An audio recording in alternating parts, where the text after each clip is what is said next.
স্বাগতম জনাইছোঁ মোৰ অন্য ভিডিঅ'লৈ গুড অসম আৰু ইয়াত দেখিবলৈ পাইছে আমাৰ মাকৈ খেতি আৰু কেইদিনমান আগতে আপোনালোকক এটা ভিডিঅ' দিছিলোঁ য'ত নেকি আমি দেখাইছিলোঁ পলিথিন ওলমাই দিয়া চৰাইৰ পৰা পৰিত্ৰাণ পাবলৈ আৰু আমি যথেষ্টখিনি আমি ভাল ফল এটা পাইছোঁ। আপোনালোকে যদি এনেধৰণে মাকৈ খেতি কৰে তেনেহ'লে আপোনালোকেও যদি চৰাইৰ পৰা পৰিত্ৰাণ পাবলৈ বিচাৰে তেনেহ'লে এই ধৰণৰ পদ্ধতিও অৱলম্বন কৰিব পাৰে আৰু ইয়াৰ বহুতখিনি কম খৰচতে ভাল এটা ৰিজাল্ট পোৱা যায় আৰু আপোনালোকে অন্য ধৰণেও দিব পাৰে আৰু যদি আপোনালোকে বাঁহৰ এছাৰি বা কামি চেচি যদি আপোনালোকে দিয়ে তেনেহ'লে দিব পাৰে।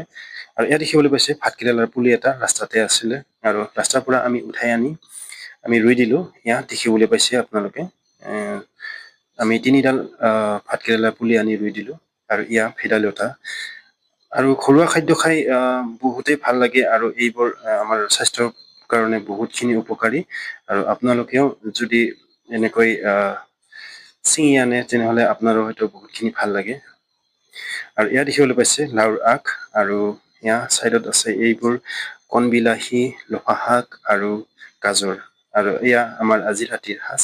আৰু আজি আপোনালোকক এটা সৰুকৈ এটা শ্বৰ্ট চিনেমেটিক ভিডিঅ' দেখাবলৈ ওলাইছোঁ।